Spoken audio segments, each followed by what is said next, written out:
natin. Kapal mga mukha nyo. Ay, di mga bad pa kayo ganyan eh. Wala namang nagawa yan. Oh, may nagawa mo maganda yan. Bakit hindi mo ba alam kung ano maganda nagawa niya? Kaya nga, tanong sa sarili nyo, ano maganda nagawa niya. Oh, kaya kami nilibit na nga yan, di ba? Kung hindi ang marami ginawa yung achievement sa bansa natin, baka ikaw nga kailangan nasama ka na dun, di ba? Achievement? Ano achievement nagawa niya? Passport! Oh. Driver license! Oh. Pakasawa ng ano, ng pulis! O, ikaw mo pinibit siya ngayon. Ate kaya tayo. Ate ka ba? Adik, nakataw ba ka? Baka sa pinala, hindi ka alam. Alam niyo kuya, kasi sa mga katulad mo, na walang pakinabang sa sa bayan, kaya ka ganyan. Ako, walang pakinabang. Ang dami Ano, kapag tatakbo ka, may pakinabang yan sa bayan, ikaw may pakinabang ka ba?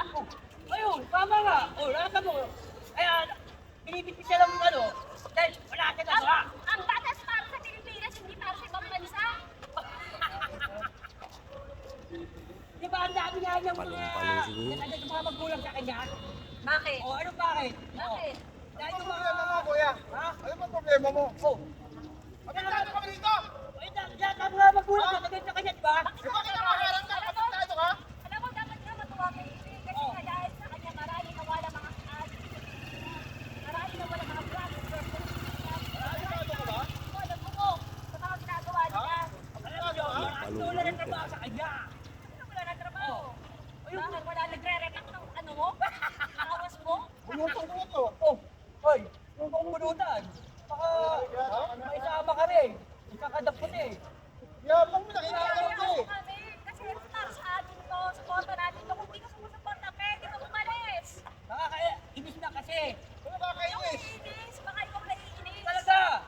Oh. Huwag ka makialam sa gusto namin gawin. Hindi ka bumili sa bahay mo. Sobrang talaga. Nakakainis yung mga... May pag-ganyan-ganyan pa kayo. Droga mo, oh. Mukha ka pa naman. Sumaka ba kayo? Hindi ka sumuporta, umalis ka. Sumama kayo. Nakakayo ba ka? Buti na pa ako mo. Dapat ibalik si Tatay Digong. Oo, dapat ibalik si Tatay Digong talaga. Dapat ibalik talaga. Aday, ayun na. Ibalik si Tatay Digong eh. Oo, dapat talaga ibalik. Adik yun, di ba? Okay lang yan, okay lang yan. Kasi ano rin kami, Duterte din kami, Duterte. Duterte! Duterte! Duterte! Duterte! Di mo binanggit yung Seaman Book ah.